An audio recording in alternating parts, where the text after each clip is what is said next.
ప్రియమైన దేవుని ప్రజలారా, విశ్వాసులారా, దేవుని సంగమా, మన జీవితంలో చాలామంది దాహంతో ఉన్నారు. అది శరీర దాహం కాదు, మనసు దాహం, ఆత్మదాహం, ప్రేమ దాహం. ఈరోజు మనం చూడబోయే సంఘటన జీసస్ క్రైస్ట్ మరియు సమరయ స్త్రీల మధ్య జరిగిన అద్భుతమైన సంభాషణ. ఈ సంభాషణ ప్రసంగమును వీరి ఛానల్లో ఉన్న పెద్ద వీడియోలు వినగలరు. యోహాను 4:5-42లో మనం చూస్తాం. యేసయ్య ఒక బావి దగ్గర అలసిపోయి కూర్చున్నాడు. అప్పుడు ఒక సమరయ స్త్రీ నీరు తీసుకోవడానికి అక్కడికి వచ్చింది. అక్కడే ఒక జీవితము మారిపోయే సంభాషణ మొదలవుతుంది. అనూహ్యమైనటువంటి సంభాషణ.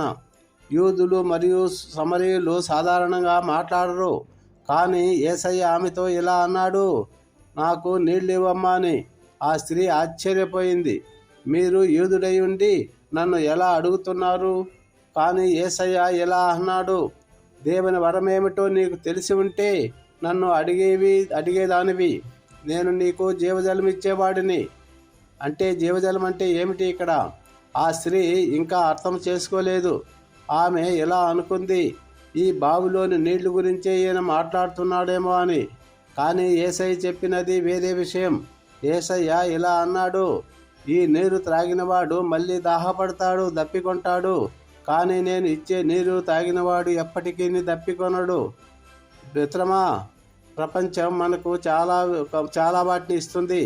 డబ్బు, పేరు, సుఖాలు. కానీ అవి మన ఆత్మదాహాన్ని తీర్చలేవు.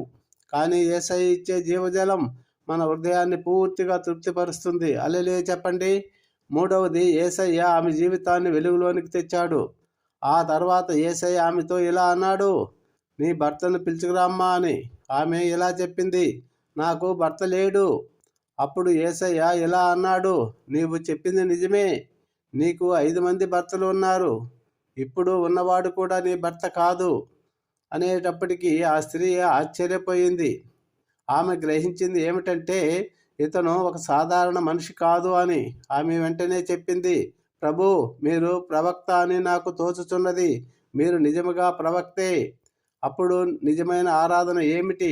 అప్పుడు యేసయ్య ఒక గొప్ప సత్యం చెప్పాడు. నిజమైన ఆరాధనలు తండ్రిని ఆత్మతోనూ సత్యంతోనూ ఆరాధిస్తారు అని చెప్పారు. అప్పుడు మిత్రమా, దేవుడు కోరేది ఏమిటి?